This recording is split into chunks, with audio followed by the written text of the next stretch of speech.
अष्टमः पाठः दयावीर कथा के भाग 2 को लेकर आए हैं। सुविधा की दृष्टि से प्रत्येक वाक्य के साथ ही साथ अर्थ को भी दे दिए हैं। यदि आप इस चैनल पर नए हैं तो चैनल को सब्सक्राइब अवश्य करें और वीडियो अच्छा लगे तो लाइक व शेयर अवश्य करिए। तो आइए दयावीर कथा के भाग 2 की ओर चलते हैं। ततो निर्भरत्सिते दूते गते सति, तब फटकारे गए दूत के चले जाने पर यवन राजा कुपित्वा उद्ध समुद्धरो बभूव, यवनराज क्रोधित होकर युद्ध के लिए उद्यत हुआ।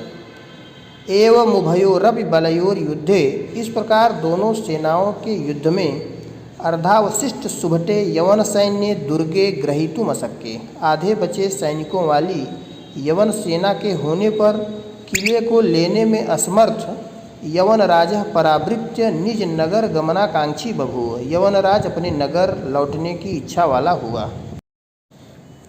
तंच भग्नोद्यमं दृष्ट्वा, और उसे विफल पराक्रम वाला समझकर रायमल्ल रामपाल नामानव, रायमल्ल और रामपाल नाम के हमीर देवस्य द्वौ सचिवौ दुष्टौ, हमीर देव के 2 दुष्ट सचिव यवनराजमागत्य मिलितौ, यवनराज से आकर मिलते हैं। ताऊ चतुः यवनराज भवता क्वाप, वे दोनों बोले यवनराज आपको कहीं भी न गंतव्यम, नहीं जाना चाहिए। दुर्गे दुर्भिक्षम आपतितम, किले में अकाल पड़ गया है। श्वः परश्व वा दुर्गम ग्राहिष्यावः, कल या परसों तक किले को ग्रहण करवा लेंगे। ततस्तौ दुष्ट सचिवों पुरस्कृत्य, तब दोनों दुष्ट सचिवों को पुरस्कृत करके यवनराजेन दुर्ग द्वारण्य अवरुद्धानि, यवनराज के द्वारा किले का द्वार बंद कर दिया गया।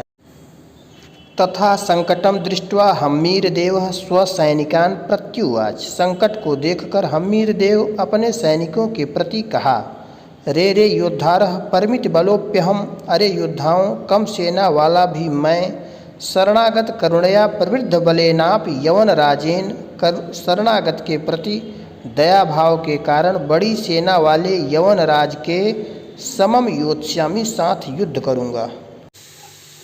ततो यूयम सर्वे दुर्गाद बहिः, इसलिए तुम सब किले के बाहर स्थानांतरम गच्छत, दूसरे स्थान पर जा सकते हो।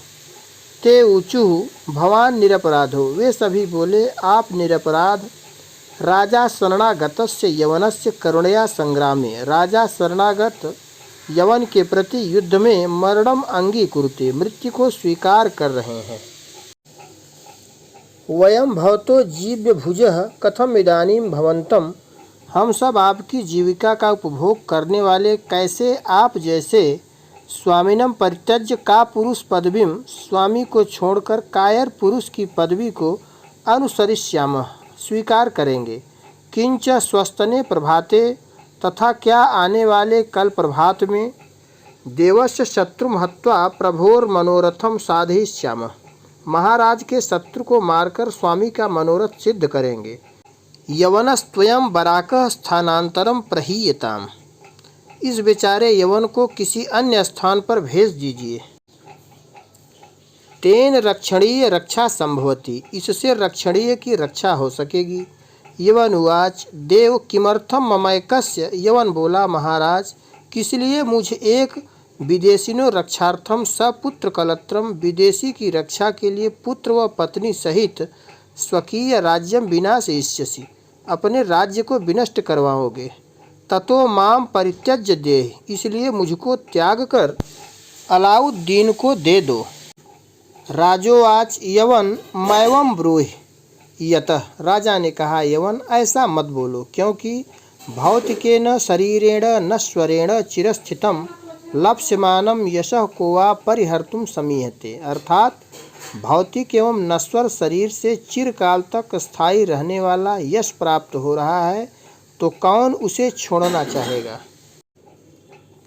किंच यदि मन्यसे तदा निर्भय स्थानम त्वाम प्रापयामि, और यदि तुम मानते हो तो किसी निर्भय स्थान पर पहुंचाता हूँ। यवन उवाच राजन मैवम ब्रूहि, यवन ने कहा हे राजा ऐसा मत कहिए। सर्वप्रथमम मयैव विपक्ष शिरसि, सर्वप्रथम मेरे द्वारा ही शत्रु के सिर पर खड्ग प्रहार कर्तव्य, तलवार का प्रहार किया जाना चाहिए। ततः प्रभाते युद्धे प्रवर्तमानः। इसके पश्चात प्रातःकाल युद्ध प्रारंभ होने पर हम्मीर देवः 70 तुर्गारूढ़ो, हम्मीर देव ने शीघ्रगामी घोड़े पर चढ़कर निज सुभट सार्ध सहित अपने श्रेष्ठ योद्धाओं और सारथी सहित पराक्रमम कुर्वाणो दुर्गान् निसृत्य, पराक्रम करते हुए दुर्ग से निकलकर खड्ग धारा प्रहारैः, तलवार की धारों के प्रहारों से विपक्ष बलवाजिनः पातयन, शत्रुओं की सेना के घोड़ों को गिराते हुए, कुंजरान घातयन, कबंधान हाथियों को मारते हुए, कटे हुए शरीर के धड़ों को नर्तयन नचाते हुए, रुधिर धारा प्रवाहेन, रक्त की धारा के प्रवाह से मेदिनीम अलंकृत्य, पृथ्वी को सुशोभित करके, शरशल्लित सर्वांगस तुरग पृष्ठे, तीरों से टुकड़े टुकड़े हुए सर्वांग शरीर वाले घोड़े की पीठ पर, त्यक्त प्राणः सम्मुख संग्राम भूमौ, प्राणों का त्याग किया तथा सामान्य युद्ध भूमि में निपपात गिर पड़े। सूर्यमंडल भेदी अभवत, तथा सूर्यमंडल को भेदने वाले हो गए, अर्थात वीर गति को प्राप्त हो गए।